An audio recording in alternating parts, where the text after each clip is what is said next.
I'm doing what I love. You Yeah. know, I'm doing what I love. Well, I love the music. I love my friends. You know, I'm a firm so believer. Do what you love, you live longer. yeah, I work in construction, so in my trades we see a lot of it's the old typical the old Italian guy works till he's 75 and then yeah, he goes home 2 weeks later he dies. yeah. Well, what people don't realize is he worked till he was 75 because he actually loved being at work He and loved. doing what Yeah, he was doing, right? that's right. So that kept him alive. Yep. No, absolutely, When you live absolutely. when you live like you live, you stay alive. Well, and Even that's it. You know, I was only 35 when I had my heart attacks, and my life was a mess, and I felt yeah, like shit, and I didn't look good, and I was a few 100 pounds, and I was miserable, and the universe was like, well, I've been trying to tell you for years that you need to get better, and you're not going to, so I'm gonna fucking kill you till you listen. yeah. And it did. I couldn't Well, walk. I was in diapers. It was crazy. I had 303 blood transfusions. There's 303 other people in me wow, to stay alive. that's not. Yeah, it's insane, and it's the perspective on life and doing the things that you love and living, and all the people that run this world, the one percenters, they don't fucking care whether we live or die, so I don't fucking care whether or not I make them another dollar, to be Yeah, honest with you. To be I honest with agree. you. The powers that be don't care about me or you or anybody. That's right. I That's think right. community of people that you're surrounded with, that's the Yeah. true community. That's all that matters. Yeah, and we've created a family out of the community that we have. Like the metal scene, the music community, the circles that we run in. All these people have become family. Yeah, Sure, we're friends and stuff like that, but like they are the village. I bring my kids to metal shows. They have conversations with musicians and other metal moms and other metal kids and stuff like that. And you create that strong society and community and that invisible strength. you know yes, yeah, and metal, we're some of the calmest people in the world. yes. Everybody always thinks we're like loud and violent and scary, and it's like I don't have time for that. Once I get into the mosh pit, that's where it all comes out. I get that a And lot. I get people when people meet me and they talk to me, "Oh, you're such a teddy bear. I was so afraid of you." And I'm like, I don't know. Yeah. I mean, my lyrics are pretty aggressive and like angry. So I get it out of there. I was an Yep. amateur boxer in my 40s, Oh, just a cool. few years ago, and I was never fought angry, but it was very Yeah. healing for me to do that, right? Yeah. Yeah. And after the fight, I would hug the big guy that I beat or he beat Yeah. me. I Yeah. was fighting giants in the heavyweight, and I honestly, between music and that, I was never happier. Yeah. Mentally, Well, and that's our generation too, right? Punch you out and yeah. shake your hand. Have a you beer. know. So, yeah, no, and we really do come from the last solid generation of that. Yeah. So I wouldn't have put you over your 40s, so definitely not. Yes, I'm. Next year will be a very different number. Yeah. You know what though? I say that our generation ages backwards because we were forced to grow Yeah, up so fast that yeah, now, like, I mean, I was an adult by the time I was 6, right? yeah, I had younger siblings, so I was babysitting and I had my own house key, and I was out running around in the fields until 8 o'clock at night when the street lights came on, and so my yeah, parents were no fucking where to be found. And now that I'm an adult, it's a scam, and I refuse to grow up. yeah. I still haven't You grown up, know, so I so still. I've been aging backwards since I don't know, since I hit 19, I guess. Well, I'm the same 12-year-old that started working at McDonald's. Yep. Yeah. So Oh yeah, Janice, it's your birthday. Happy birthday to you. happy Janice birthday! is a promoter out of just north of Toronto. Awesome, happy So birthday to yeah, and Ryfield popped in and said amen when we were talking about you. living and dying, probably. So I have a lot of good conversation with those guys. They're for as crazy and like fun as they are when it comes to their Yeah. shows and studio and stuff like that. They really are some of the most humble people I have ever met. You know what? When we sat down to do the interview, I thought it was just going to be like music talk and stuff Yeah, like that, and we just ended up in this roller coaster of nothing like yeah, that. yeah, and, yeah, and we're all giggling and laughing and just stupidity, yeah, but good stupidity. You know what I mean? Like yeah, they're just awesome.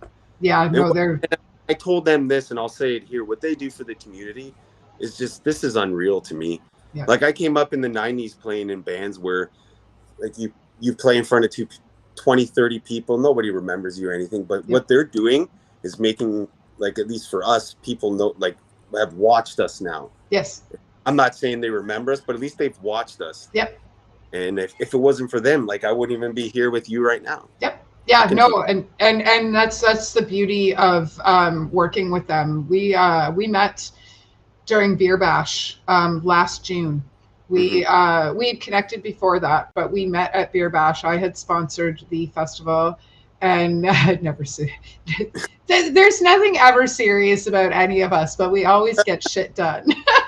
I had met them for Beer Bash, and we had a fucking blast. I sponsored the party, so did they. They were the hosts of the party, and it was just 12 hours of pure fucking chaos. Right? It was so fun. And it was funny because I don't drink. I sponsored Beer Bash. I was the first one out of bed the morning of the party, and I was the last one to go to sleep the next day. Yeah.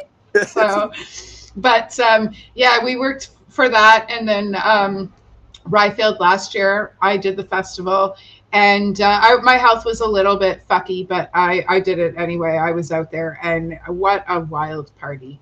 The stage is credible. It's funny, I never use the word incredible anymore. Ever since I learned the definition, I use the word credible, and people always correct me, and I'm like, no, look up the definition. But the stage is massive, incredible. The team that they have, holy shit. Yeah. You know, like I'm at the bottom of the scale as compared to some of the talent and the people that they have coming together for this party. Black Throne Productions. Tyler is the drummer of Heavy Breather. They're also playing this year, and he was fantastic with helping pull everything together. So they're absolutely dynamite to work with. And this year I got the opportunity to do all the interviews, coinciding with all the releases. I get to work their merch tent and, do some running around, and hopefully I will be doing some 50-50 because I love taking money out of people's pockets and putting it into bands' pockets. Awesome. Anybody that's worked with me knows I'm a fat mouth and I get shit done. So you gotta set your point and just be frank. Yeah. So this is amazing. Like, just from what you're saying, it's like, from who's helping and you, even yourself, like, these guys are just, their energy is so good that they surround themselves. Like, the energy just brings it in to have all these good people. Oh, they're a lot of those bands too. I've seen a lot. I'm trying to watch every band because I got to see them all, and I want to make sure I know something. Yep. So bands are just fucking on fire. Like, it's pretty fun. Oh, the whole lineup is just sick. Yeah. The whole lineup from beginning to end is just fucking gross. It is like, last year was insane, and this year it was like every single one. Like, Steph would text me and she'd be like, "Okay, here's the lineup," and then I think two or three of the original lineup, they were already fucking bomb. They ended up dropping off, and then we got the other bands, and it was like, holy shit, man, every single one is a banger. And then she sends me Beyond Deviation is headlining, and it was like, oh, what? I get to interview? Are you fucking serious? And like, if you guys didn't all do what you do, we wouldn't be able to do what we do. Like, I can't sing a note to save my life. Oh, don't start barking at me, dog. I can't sing a note to save my life, but I can write, and I can interview, and I can put together shows, and I have a platform. Stop, Melody. I don't know what to do with her. Come up here, dog. Well, for the people who pluck the strings, we need people. Good here. Well, and that's really it. Like, we all work together to get these things done, to get these shows put together, to get the interviews out there, or the live off the floors, or the studios, or we wouldn't be able to do any of this if we didn't have you guys, and your networking would be a lot different if we weren't around. You all can certainly do it without us, but it's much more fun to have us with you. we worked with it before the internet was even around, so yeah, exactly. Fucking hard. No, I know. I was a little bit younger in the 90s, But my first show was in the basement of a head shop. I was stop. Can you open the sliding glass door? Maybe she'll go outside. But my first show was in the basement of a head shop, and it was the Screaming Beavers and the Sick Boys. Wow. And I was like 12 years old. And then my best friend at the time, her mom took me to see Sloan in Buffalo. Wow. And here we are, 2,000 performances and 1,000 interviews later. Yeah. So, start of the journey. Well, yeah, and like I always wanted to, like with Sofa City, it started off as I was doing a charity book for the homeless with a friend of mine, and I was a comedy parenting writer. I didn't know what the fuck I was doing. I was just like, sure, I'll write this book for you so we can throw a party. And then the girl that I was writing the book with dropped off the project, and my name was all over the place. Wow, that's amazing. Yeah, so we raised $2,200. We pulled 2 women out of prostitution and out of jail, which was absolutely wonderful. It's the best $2,200 I've ever raised. And we've been doing it ever since. And now we're about 600 copies out. We're almost 1,000 interviews in. And we have some of the best friends we could ever work with. Some of the most amazing bands we have on our lists and we put on stages. And amazing. I can't imagine doing anything else. Yeah, no, that's amazing. Please keep on going. Yeah. So how did you get into music? I got into music. I was just young and I always had a guitar in my hand. If you want to know the truth, it was probably Happy Days. Cool. Yeah. So I would watch Happy Days and they'd have the bands playing on the stage. So I was a little kid and I'd pretend to be Fonzie. That's amazing. That's awesome. In coveralls in this little acoustic. Yeah. And then that's all I liked was music. I listened to it. I would play, like I had my sisters and parents' records. I would play their records all the time.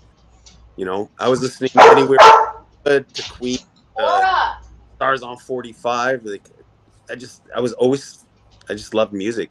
So when I was young, I think I was 15 when we started our first band, Stone Angel, with my friend in the basement, and we just wrote like 6-7 songs that were really awesome to me now, but really bad then. Yeah. And then I always played.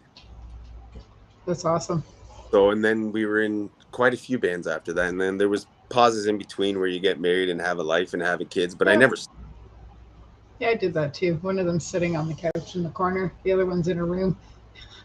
One of the big too why I kind of wanted to get back is because I didn't teach my son guitar, but I gave him a few chords and he taught himself how to play guitar. That's killer.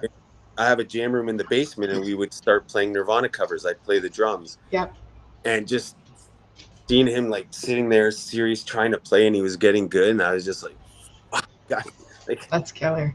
Just came out again. I just wanted to play. Yeah, no, that's amazing. That's and honestly, having them follow in our footsteps and see the love and the passion that they have, it kind of keeps, even though like we're active in the scene, so we know our love and passion for the music is there, but seeing them in their element, which is also our element, it certainly heightens wanting to keep doing this and wanting to teach them more and bring them to shows. And absolutely. Like my 13-year-old, almost 14-year-old, she's been singing since she was 3 and she taught herself how to play the piano.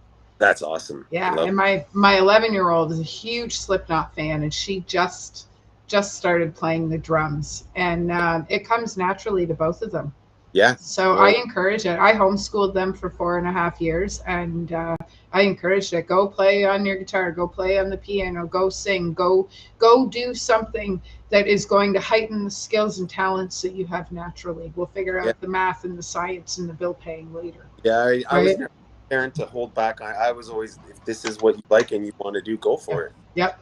Yeah, so now Melody go to university and be an accountant if that's not what you want to do. Well, and I mean, like, education is free, right? Like we are our top students in YouTube University. Yeah.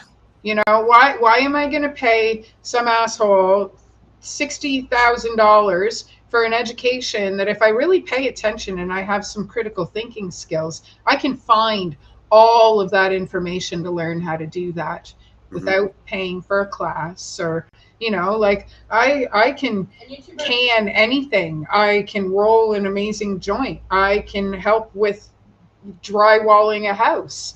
I can build a garden. I can paint a room. I can change tires. And fucking YouTube taught me all of that shit. Yeah, and I didn't pay a penny for it. You know what's pretty sad is a lot. And I don't mean that's sad for you. That's sad that I have to say that. Not a lot of people know all that or even attempt to try and learn that. Yeah, well, I have ADHD and I'm unmedicated, so I get bored fast. Well, no, it's just my girls and myself, and I didn't want them to end up in a position that I ended up in 6 years ago, where I was not self-reliant at all. I knew I could be, but I was not self-reliant at all. And I ended up in a position where I had 2 kids and $90, and I didn't have a fucking clue how to do anything. Yeah. Yeah. Now I own my own business and a fitness brand and a radio station, and we have a beautiful home, and I have a piece of shit car, but it's mine, and I don't pay anybody for it, and nobody changes my tires. I mean, I have a wonderful mechanic who does everything else. Thank you. Yeah. But changing tires, changing oil, spark plugs, fuses, little bullshit like that I could simply YouTube. I can do all that stuff. I can do, I can convert files on the computer. I can paint a room. I can probably fix a toilet if I tried hard enough, Yeah. But the toilet's very easy to do, by the way. I just learned that. They are very easy to do. Someone. Yeah, they are very easy to do. But I also learned that if you don't have a garbage bag and you pick it up and don't put the garbage bag underneath it, you're going to need a shower when you're done changing said toilet. Yes, and wear gloves. Yes, wear gloves. The wax ring is a bitch to peel off, too. Quite gross. So, yeah. See, I told you we talk about anything on this show. So, and that's why we don't script it, because I don't want any pressure. I don't want the, oh my God, I didn't ask him that question, or I sounded stupid when I said that, or we can navigate the conversation any way that we want it to go, and it's relaxed and laid back, and it's easier this way. I'm enjoying it. Good, me too. It's I like when the interviews are on a whim and I get to learn everything with everybody else. I find when I have I do my research and scripting and stuff like that, I get nervous. Yeah. Oh yeah. And I kind of like second guess myself. And yeah, you can have it until I'm done the interview. I kind of second guess myself. I love you too. I try to keep their screen time to like this. Unless they're on the computer. I don't mind them being on the computer, but I'm one of the few parents that hates my kids being on the internet. Go play and break a bone, for fuck's sakes. The internet's going to be there once we get the cast on. It'll be fine. Yeah. The dirt tastes better anyways. Well, and that's what I always say too. Like I take my my 11-year-old, we always go like ghost hunting and abandoned exploring and stuff. I take her and her 2 best friends. And we have way more fun than most of the kids that they hang out with. They get on the computer later on and, oh, what'd you do? And what'd you do? Oh, well, my mom took us exploring and I almost fell off the side of a cliff. Oh, well, what did you do today? Oh, I played video games. Yeah. I'll take the near-death experience. Okay, why are you barking at me? Where's your toys? Well, come here. Go outside. Listen, we're cooling the outside for you. Go play on the balcony or something. Anyway, sorry. Stop. Come on. So, but no, this has been such a wonderful experience. It's been such a great interview. I'm so glad we were able to do this within the window before the festival. Sorry, just give me 1 second. I'm gonna get Rachel treats. 1 second, guys. Oh. It's a good thing Sis didn't give you all your treats yesterday. Watch out, dog. I can't fill this up for you. I don't you can hear me, but the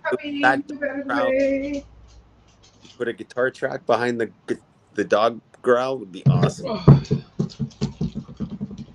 There we go.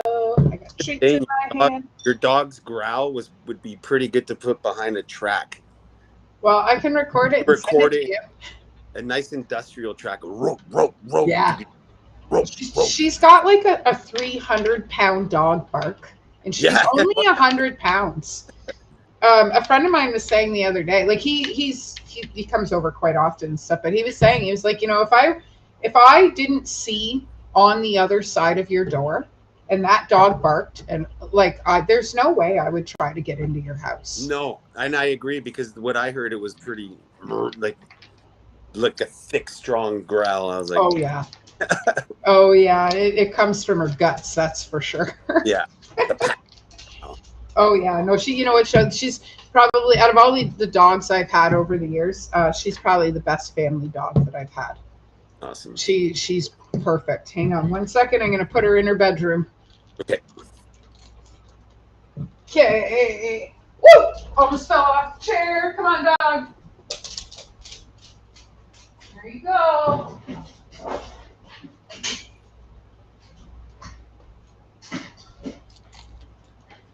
Okay, so that should keep her occupied long enough for us to finish this interview. Okay. This is why they call me the local musical shit show, because I never have it together. There's no better way than that, I'm telling you. I am chaos and disorder 24 hours a day. I'm like a train wreck, man. People are here for it, but they want to stop watching at some point. Crazy train. Love it. Oh, definitely. It's funny you say that, because Black Sabbath is the reason I'm a metalhead. Yeah? So, yeah, well, a friend of mine, when we were like 13 years old, she stole some pot from her dad for us to smoke in her room, because her dad smoked pot in the house. So he had no idea whether or not we were stoned too, right? So she had stolen a CD from him to roll it on. And it was a Black Sabbath CD, and he came in the room, and she was like, oh no, like she had done this before, obviously. So she had it in her CD player, and the second she heard him coming upstairs, she turned it on. Well, she turned on War Pigs, and here we are. That's amazing. Yeah, War Pigs was the reason that, or is the reason I'm here. So, the point of rolling a joint, and the first band is Black Sabbath, pretty much. That tells you everything. Yeah. Well, and it was funny, because like we used to steal weed from her dad all the time, and he, you know, but we usually left the house. Yeah. We, you know, and we whatever. Hey. And this time we stayed home, and she just grabbed a random CD, and he came upstairs looking for that CD. Had no idea we stole the weed. And it just happened to be playing when he walked in the door. So he didn't take the CD. I got to hear the whole thing, because we didn't turn it off after that. Yeah. And War Pigs and pot are why I'm here. That 7-minute song. Perfect. And I'm still the biggest fucking pothead you'll ever meet too. You want cookies? You come see me at the festival. So last year I brought 100 mini cookies, and I left with 30. Wow, that's good. Yeah, so there's a few people who were like, oh, cookies, and they ate a couple of them, and I was like, just so you know, those are my cookies. So, you know, and the look of terror in their face, because they know what my cookies entails. That's amazing. So, well, just to give you an idea, I brought Josh Smith from Snake River Redemption 3 cookies. Mm-hmm. And I told him to eat a half a cookie, and he ate 2.5 cookies before I told him to eat that half a cookie. So, like, okay. So, you see, I have video of it. You see that moment where the cookies kick in when he's on stage playing, right? Like he goes from this serious guitar player to 6-year-old Josh, and he's like 6'5". This guy's massive, right? Yeah. So, and like, it got to the point where at some point during the night, somebody had to tell him to pull his pants back up. So that's my cookies. Yeah, it was good. You're like DC cookies. Remember the decadent ones everybody loved because they were cheaper, but they were so stacked with the chips. Those are the best cookies. Yeah, see, yours are the cheaper. Yeah. Oh yeah. My cookies are deadly. They're dangerous. So, but last year they had Omnivert play, and Chris Lee, it was his birthday, and the girl that I went with, it was her birthday. So I made cookies for them, and then I made cookies for everybody else that were less potent, but I didn't pull that bag out. I just gave everybody Chris and Shanice's cookies. The special cookies. So everybody was high as fuck. That's good. So, everybody's on the same plane then. Well, I don't drink. Pot's my thing, right? Like I don't do chemical drugs. I'm actually on Monday I will be 16 years sober of alcohol. Amazing. Congratulations. So yeah, and it's funny because I sponsor parties like Beer Fest. Yeah. I'd sniff a cap and fall over for fuck's sake. Our drummer, I think it was his 10-year anniversary. Sick. A few months ago, so that's awesome. That's awesome. I didn't really quit drinking. I just don't really drink. Yeah. So I mean, if I go north and I'm around people, I'll have a couple, but I'm not really a drink or two anymore. Yeah. Yeah. I just have no control. Yeah, I was near the end there. I just started blacking out, and with the thing with phones is people video you and they show you videos of what you do and you don't remember, and you kind of feel like yeah, go. I mean, I was never mean or like anything aggressive or anything, but I just did not remember, and I was like, I did not like that feeling. No, like people, and I had no control of the other one. I was like, fuck this, you know what? Yeah. The worst thing you can hear is, "Do you know what you did last night?" Yeah, that I really hearing those words. Yeah. So I have nothing against drinking. I have nothing against people drinking. I just me neither. And I will party with you all night. Me too. Yeah. Me too. I mean, you do you. Drinking, drugs, I don't care. I mean, as long as you have a handle on your life, it's not wrecking what you're doing. Your bills are paid. Your children are fed and taken care of. I mean, fucking have at her, man. Absolutely. Do whatever it is you do. But for me, I like the buzz. I'm a drunk. I want to be drunk. I like being drunk. I'm 16 years sober, and I would love to be drunk right now. I never go away. I always want to drink. Fortunate for the chemical drugs. She's gonna bark for a minute. I'm 24 years clean of chemical drugs, and I probably wouldn't be a pot smoker, but I have chronic pain. So pot is the lesser of all the evils, and I pay my bills, and my kids are happy. And I mean, there's ample fucking food in the house, that's for sure. So they never go hungry. There's always ice cream. But that's how I function as an adult and a parent and a recovering addict and somebody who has chronic pain. Make sure that all things that keep you is that's awesome, right? Yeah. Well, I mean, if it's one thing to take care of 15 evils, I'm in. Yeah. Yeah. It doesn't break the bank because I know how to garden. Yes. I mean, I call my parents. My parents own a farm. I own about this much of it because I do a whole bunch of work on it. That's where I learned all my skills. Awesome. So I used to be where plants go to die, not so much anymore. So yeah. So I have to. My friend Antoinette has popped in a couple of times, and she has made a few comments. When we were talking about animal noises in backgrounds of songs, she had popped up and made a comment, and she just mentioned my children, and one of our good friends, and huge shout out to her because Antoinette's a massive supporter of the scene. She's a huge supporter of Sofa City Sounds. She's a great human being. She and I had the best spa day today, which started with 311 live last night at the OLG stage here in the Falls. Yeah. So huge shout out to her. She's a fucking grand human being. So yes. Yeah. So I okay, we are gonna pull up a list. Just give me 1 second. I'm gonna find a list, and we're gonna talk about all these fucking rad bands. There's a word I don't use too often, that are playing with you guys on at Festival of Whiskey Pet. Saturday, August 10th. Yeah, and as of right now, if you buy your ticket right now, which I highly suggest you do, it's $25. You have fucking free camping. We have free parking. There's going to be food on site. You can bring your own food. You can bring your own booze. You can bring your fucking kids if you want. Can you even camp in a campsite for $25 anymore? No. No, exactly. No. And then get all those kick-ass bands playing? 15 bands, one dynamite fucking tattoo artist. I was checking his shit out online. Holy hell. Everybody better get behind me in line. I'm hoping, because I have to get blood tests before I get tattooed. So I'm hoping my platelets are over 300, because if they are, I'm going to add Ryfield Studios logo to my independent band arm. That's amazing. Yeah. So, well, they've been fucking amazing to me. They've been super supportive. They share all of my stuff. They're always down for an interview.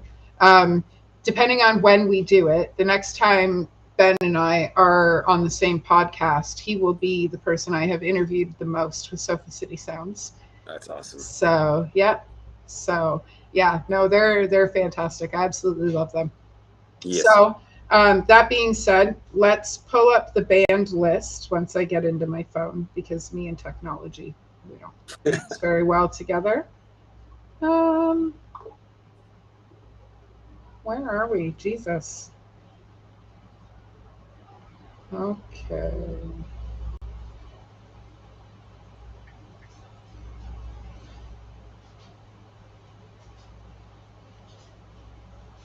There should be a list here somewhere. If you go on their page, the picture of the flyer. That's what I'm doing. I went to their page, but I think that going to the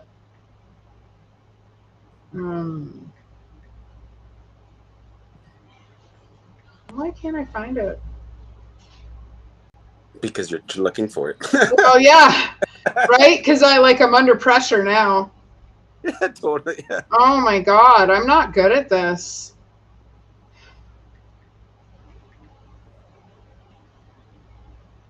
Fuck, I just saw it too. Okay, I'm on my page. I should be able to do this. That's ticket scene. I want Festival at the Whiskey Pit. Stephanie sent me a photo. Steph, you're the best. I fucking love you. Now, why can't you watch me struggle through the rest of my life and send me fucking photos and memes and stuff? You're the best, Steph. Thank you so much. Okay, so we are starting with you guys from 1:30 to 2. Ox is from 2:15 to 2:45. Scram is from 3 to 3:30. All That Is Unholy is from 3:45 to 4:15. We Are Human is 4:30 to 5. Order and Entropy, I fucking love those guys. I love all these bands, but I fucking love Order and Entropy. Every time I see them, I blow Ollie's mind and then walk away, and he's left just fucking astounded until the next time I see him. Heavy Breather, 6 to 6:30. Scuzz is on from 6:45 to 7:15. The Good Depression is 7:30 to 8. Catastrophic Hemorrhage is 8:15 to 8:45. These are all just fucking bangers, man. Duskwalker is 9 to 9:30. Pro Sector, 9:45 to 10:15. Loser is 10:30 to 11. Beguiler, they're fucking dynamite too. 11:15 to 11:45. And Beyond Deviation goes on at 12 o'clock. Fuck, what a lineup. I know. That's insane. That's nonstop pretty much from 1:30 on. Yeah. Nonstop ass kicking, just amazing. Yeah, we're just it's just fire from the moment we wake up on Saturday morning until the moment we all go to bed Sunday morning. Yes. I'm very excited to be first so I can watch everybody. And it's funny because bands are hit or miss. Some bands are like, I don't want to be first. And then other bands are like, can we be first so we can party? And I love those bands that are like, hey, can you put me on first? I love it.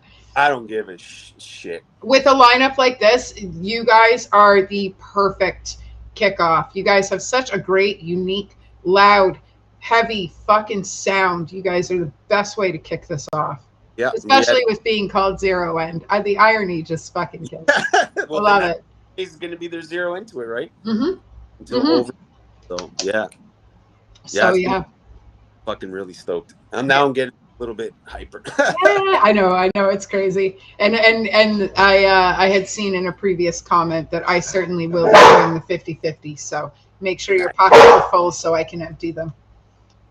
So yeah. You know, get more 50 cookie. Believe me, I was trading cookies last year. Well, I did the 50-50 at Beer Bash, and it got to the point where I was like, I stood on the table, and I don't need a microphone. I was born with a megaphone in my throat. So I was standing on the table, and I was like, I'm coming for your pockets. If you want me to fuck off and leave you alone, you just better have your money ready. I didn't give a shit, right? Because nobody could claim it was beer money because it was fucking a beer ticket all you could drink, right? Like, you can't tell me that you need money for beer, and you can't tell me you need money for merch, because if you win the 50-50, you win like $1,000 worth of merch. So you know what I mean? Like, give me all your money. And that's how it's going to be this year at Ryfield. Give me all your money. Awesome. If you don't want to deal with obnoxious me, I'll take a 20 and leave, please. So I got a question about the tattoo artist. Yes. Is he just bringing Flash? I'm not 100% sure. I thought I read some, but I read things wrong because I read fast sometimes. Because that's just my. Is he like? Do you shake something and pick a tattoo out, or will he? Ooh. I thought that's what I read, but I could be mistaken. Like I said, I sometimes my brain goes further than it should. I hope so. If that's the deal, I might. I was actually thinking of going Saturday to get a tattoo. I just itching, but maybe I'll wait till the next Saturday. He will have pre-made and a gumball machine. So there will be Flash and there will be surprise tattoos. So we got both. Okay. Yes, I did read it right. That's awesome. Kind of interesting, the gumball machine. Yeah. Hey, Steph, there's a link to Ryfield's or to fucking the show in your inbox. You should just pop on and say hi. I did this to them last week too. The last interview I did, I was like, you guys all have links. Come and play with us. Where are you guys? Yeah, so I love going out there but it's funny because I've been out there to interview them and I've been out there for them to interview me, and usually halfway through the interview, it doesn't matter who's doing it, we forget and somebody asks a question that's supposed to answer the question, or like, because I'm laying in bed with the cat. I'm jealous. I mean, I have the best job in the world. Don't get me wrong. I would much rather be at work than doing a million other things. But, well, good. At least you got him put to work, girl. So the goal is for her to do as little work as possible during the festival. But we all know her list is longer than anybody else's. Try and enjoy. Yeah. So, and I say this every time, those two guys, Shane and Ben, they are something else when it comes to the music industry. I mean, they're doing the podcasting. They've got the studio. They're doing everything they possibly can in their own bands and stuff like that. But I'll tell you, when it comes to some of the magic they pull off, Steph, holy fuck, man, no words. Some days she's a machine. And I get it. I understand it because I do the same things on a regular basis. And she is like, the three of them are like, you want a definition of dream team, and it's the three of them. They make shit happen. Well, you could just tell their connection is all it just flows. It's crazy. It's genuine. Yeah. Oh yeah. Yeah. They're very genuine people. Something looks easy, it's genuine and it just flows. Yeah, absolutely. They're so fun to hang out with. Like when I go do interviews with them, thank you. Thank you. I try. So, well, we're all moving parts that make the giant machine run, right? So, I'm pretty sure I'm the broken gears. Ryfield just posted that I'm a machine, and I was like, "Yep, I'm the broken part of the machine, but I still help it run." I think. You know how to fix it, anyways. Well, that's true, and if I don't, I got a guy for that. Yeah, that's it's what I was. Better if it's broken for you. So, well, the Chinese fix broken things with gold, right? Yeah. So that they're more valuable. So I must be 24 karat by now. Yeah, pure. So, yeah. Well, I mean, my headphones are shit brown and gold. So if that tells you anything, they're the best headphones I've ever owned in my life. So my cord is mustard yellow. It's wonderful. Oh, that's a nice color. Baby diarrhea. Right. Yeah. I will never call it mustard yellow ever again. Yeah. It's the baby. Probably never eat mustard again for that matter. Oh boy. The shit we talk about on this show is so fucking great. Yeah. So you guys have a Facebook page. You guys have Instagram. What other social media do you have? Those are the only two we have because I was never big on social media.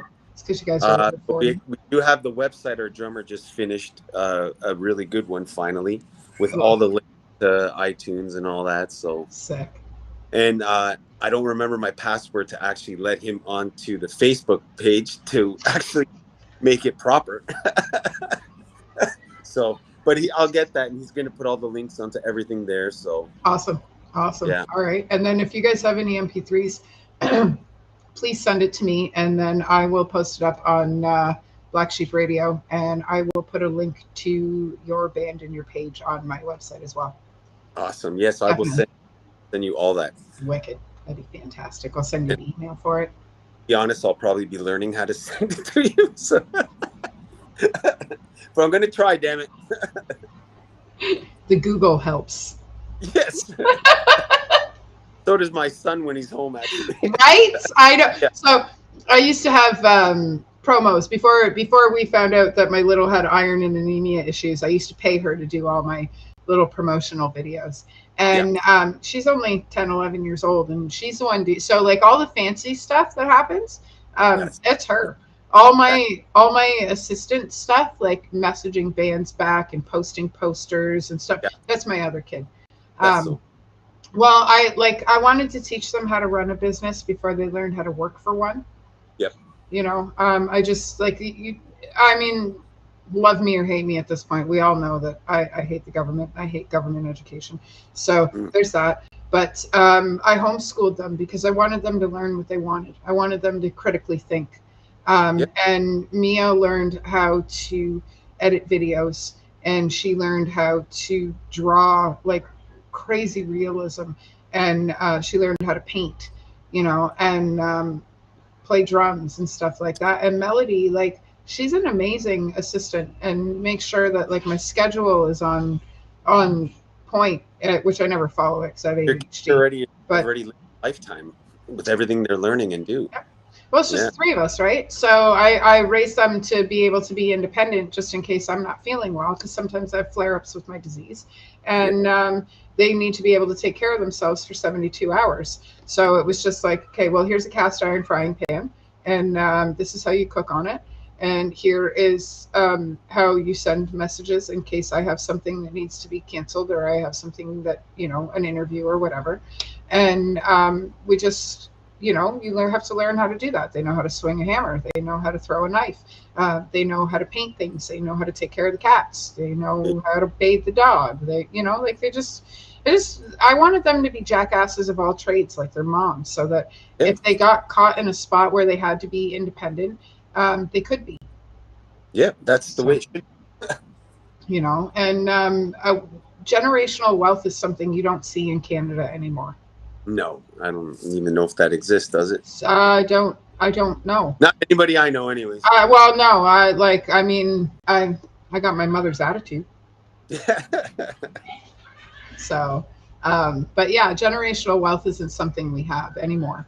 So, they need to know how to can food. They need to know that there's things out there that are way more important than money, and money's not the only currency. You know.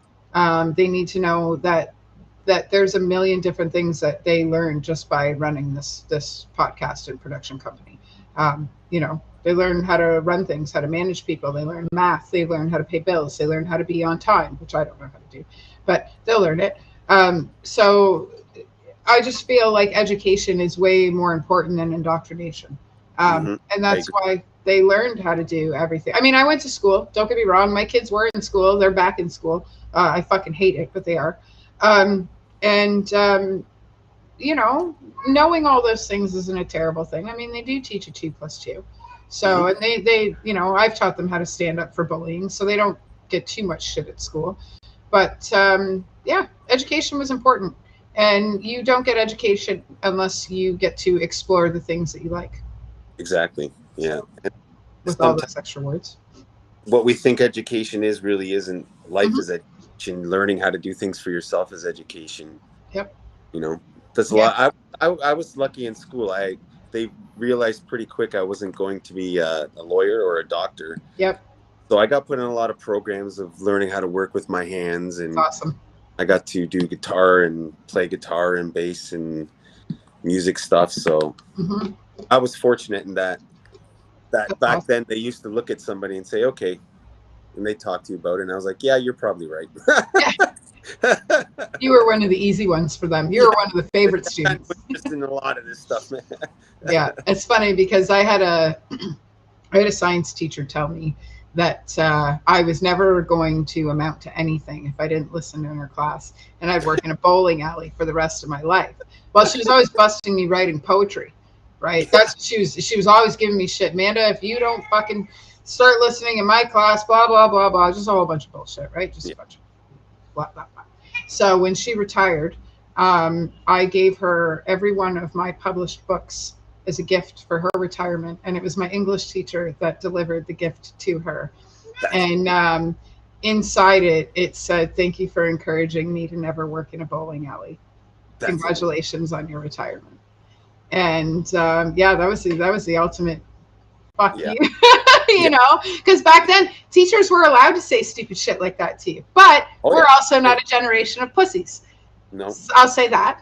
So okay, no, I had a teacher who made me play football because I was big, and he said he would pass me. I was like, okay, but I don't want to play football. He's like, well, you got to play, Cabral, because you're stupid. I'm like, okay.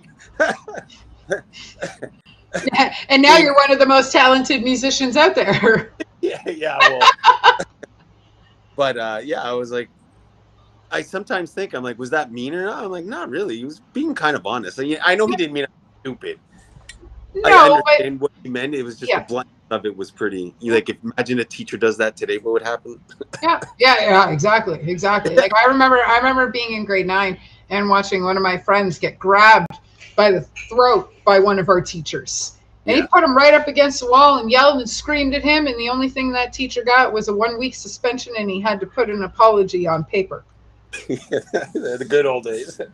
Like now that teacher would be like jailed and set on fire and doxxed, and I think I was in grade 3 and I got the strap. Ooh, I was just past that. Yeah, I was still alive, and it was this leather thing, and I just got the strap. Yeah. So I was holding back the tears. I was like, "That's all you got?" Yeah. I kept getting hit, and I was like, "That's all you got?" As soon as I left, I walked out like a 3-year-old macho kid. Yeah. You know? And then walk into the bathroom and cry like a baby. Fucking baby. Yeah. It was funny because we were in that there's no fax, and then all of a sudden there's fax, right? Like CPS. And I was at that generation where like your parents would smack you with the phone and then dial the phone number. Now you breathe wrong in your kid's direction, and fax is like, we're gonna take away your kids. It's fucking brutal, man. Like, it's crazy, and they wonder why all these kids are soft now. Right? Nobody can take an insult. We ate insults for lunch at school. Well, like I said, insults I got from people like, maybe they're right, you know? Well, and like I find that I would not be as strong a human being as I am if I didn't have all the shit that I went through. Like, I can't tell you how many times I've thanked the people that have bullied me for giving me the leather skin I have to get through. You know? So, all right, dog. I think she's done. Which means I'm done. Goddamn kids determining my life. I could sit and chat with you all night long. But the reality is if we don't end this interview at some point, we probably will sit and talk all night. So that being said, we can find you on Facebook and Instagram because much like me, you guys are over 40. And it's much easier for the 2 platforms instead of 10,000. Yeah. So we'll find you on Facebook and Instagram. We'll find you at Ryfield Studios on August 10th, the festival at the Whiskey Pit. I finally nailed it. I finally got it right. I never say it properly. Awesome. So yeah, so that's going to be fun. $25 right now. It's probably going to be more if you buy your tickets at the door, but it's still a fucking dynamite deal. Free camping, free parking. Fucking tickets. Well, and us, we're going to be there. Go get your tickets now. You're not going to camp. You're not going to see these bands kick fucking ass. That's right. Amazing people like Amanda. And you guys. Fucking cookie. Get out there, have fun, live life, bring what you want, do what you want, have fun, get out there, mosh, dance. Yeah, oh, you definitely will see us next weekend. For sure. Yeah. The fucking people that are pulling this party together, man, like Ryfield Studios, you guys are fucking amazing. Thank you for having all of us be a part of this festival and be a part of this party. Black Thrones Productions, Callum Clark, who's doing sound again. What a fucking amazing sound guy he is. And I feel like I'm such an asshole because I can't remember the band that he's in because I work with so many fantastic bands. Not one shitty band came out of Ontario in 2023 and 2024, and I just can't believe it. What else? No, thank you guys. Absolutely.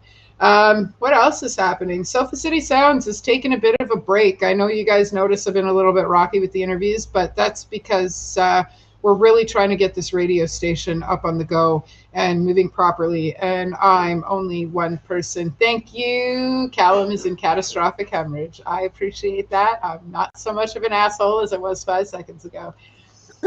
So yeah, I could just talk all night long. It's what I'm good at. Awesome. So, but yeah, so you'll see us August 10th. Look for the little red car. If your bands have stickers, feel free to put them on the car. Do not put them on the back bumper. I absolutely do not want stickers on the back of the car. Don't put them over the headlights. Make sure I can see out the front window, but the hood and the doors are fair game. Yes. You'll put it on the bumper, right? Well, I drive a little red Honda Fit, and it's covered in dents, so I put Band-Aids on my dents. Awesome. So, yeah. So, I'll be there. Ryfield, obviously, are throwing this party. Zero End is going to be there. Ox, Catastrophic Hemorrhage, Heavy Breather, All That Is Unholy, Order and Entropy, Beyond Deviation is headlining the party. We've got Loser. We've got We Are Human. We've got fucking Pro Sector. They're only doing 4 shows this year, so if you miss them at this show, you're fucking bumming. Beyond Deviation is coming out of hiding to play this show, so that's going to be fun. And yeah, everybody will have their merch. I don't know if I'll have any books, but I'm not there for Sofa City. I'm there to be part of Ryfield for that day. We can do some pop-up interviews. Definitely, we can go live from the festival. And yeah, I don't know. I'll have an update for you guys sometime soon. I'm around. Sofa City's not going anywhere. We're 10 years old this year. We're definitely not going anywhere. Happy anniversary. Thank you. Thank you. So yeah. All right. Well, on that note, George, it's been fucking fantastic chatting. We will definitely have more conversation next weekend. Awesome. We will see you guys at Ryfield. $25, free parking, free camping. Fuck you if you're not there. Yeah, I said it. Everybody knows I'm blunt and say the things that nobody else wants to say. So yeah, okay, I'll keep you backstage for 2 seconds. And on that